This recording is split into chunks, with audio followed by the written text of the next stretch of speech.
So now we're in the colonic room at La Casa, and we're with Cher, one of our colon therapists. And so Cher is going to talk to us a little about what it means to have a colonic, why people have colonics, and what colonics do for you. So I'm going to give the floor to Cher. Okay. Well, I'm just going to pretend you're a client and just talk to you as I would if you came here for a colonic today. So I understand you would like to know a little bit about what a colonic is. Colonic is an opportunity to clean out the colon using gentle flushes of water.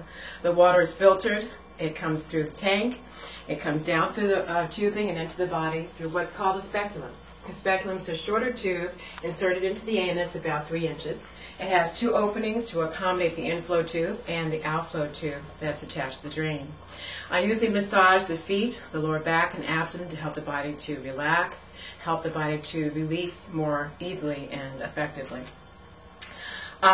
We also have disposable products here, so that there's no, need to worry about things not being sanitary or germs being passed on because everything's thrown away. And the water is filtered, and I've also been certified for 15 years.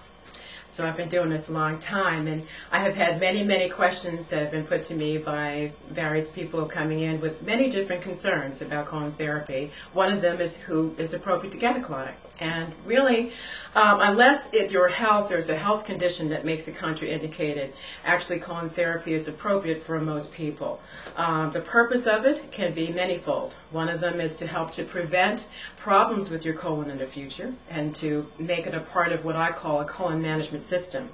And colon therapy would be one of those things. Diet and exercise would also be other components, as well as other things that I encourage my clients to learn about, and that has to do with different small habits that you can develop to help to improve your regularity. One is to give yourself time to release in the morning, and which most people don't because they're always in a hurry. We jump into our clothes and run out the door, but you actually need to give yourself a good 10-15 minutes in the morning just to evacuate, and most of us don't get a chance to do that, and that's very important.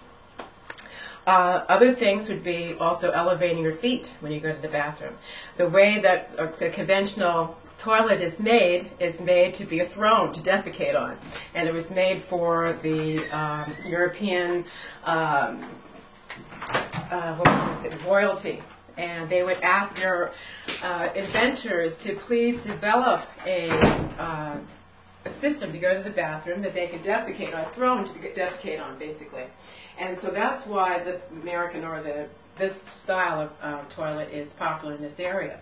But unfortunately what happens is when you sit normally on the toilet, it actually suppresses the lower areas of the colon, which are the 2 areas where colon cancer is most prevalent, because the impacted matter gets stuck in those areas because there isn't enough space for the body to void completely. So when you elevate your feet, which you can do by placing a small stool in front of the toilet and putting your feet on that when you go to the bathroom. And here we have one that we have here for our clients. They just pull this out. They put their feet on both sides of the stool as they sit. And then their bodies are shifted into a pivoted position so their body opens up and has a complete evacuation without straining. In fact, many people do strain to go to the bathroom, and the reason why is because we're using a conventional toilet, which makes it more difficult for the body to void. And to avoid that straining, as we all know is not very good for you, then you can use the stool. And you'll notice that there's a huge difference and that your ability to go to the bathroom is greatly enhanced just through that very simple habit to get into every day. And of course, I'm going to do a little demonstration here. Of course, the native people squat.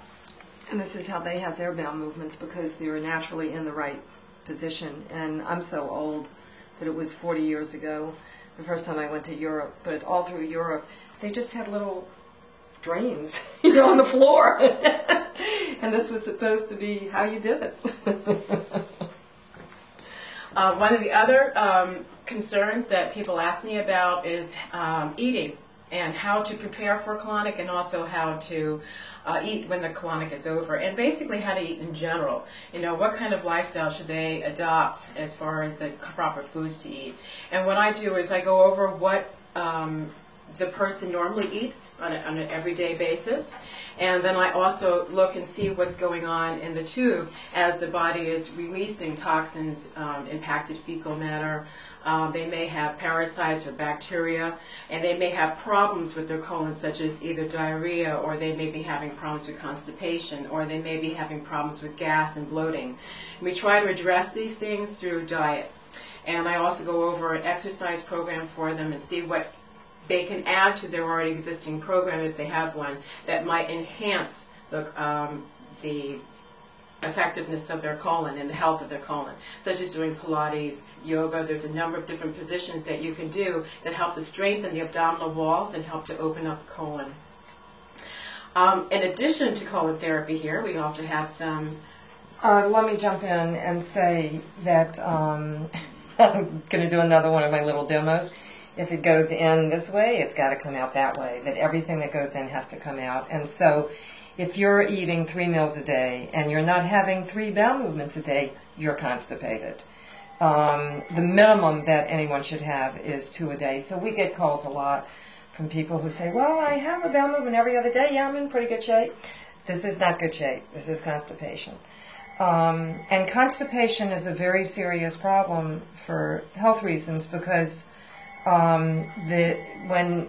when your colon, which is itself like a tube, when waste material that should be flowing through it and then coming out, when it stays in because it's not moving along quickly enough and it gets impacted on the colon wall, then bacteria forms, because it's waste. And you have garbage out in the street and the garbage man doesn't come, and flies come, and flies are coming, and it smells. Well, the smell of it is the bacteria. So it's garbage, and it's garbage out the body and it's garbage in the body. So when your colon gets toxic, there's a vein that goes from your colon to your liver. It's called the portal vein. And of course the liver is one of the main organs for detoxification. So if your colon is toxic, ultimately your liver becomes toxic. And if your liver is toxic, it can't do the detoxification for the body on a systemic level that it's meant to do. And then you're in trouble because you're systemically toxic and you're setting yourself up for various diseases. And in fact, there was a research study at Kaiser Permanente, the famous hospital in California, that, see, I have food on my mind, that's why I said restaurant. It showed that women who had breast cancer had fewer bowel movements than the other group, the control group that didn't have cancer. So constipation sets us up for cancer among all other diseases, actually. Okay, and so I'm going to give the floor back to Cher, who wants to begin talking a little about vibrational medicine and energetic healing, and I'm probably going to jump in again too. That's quite all right.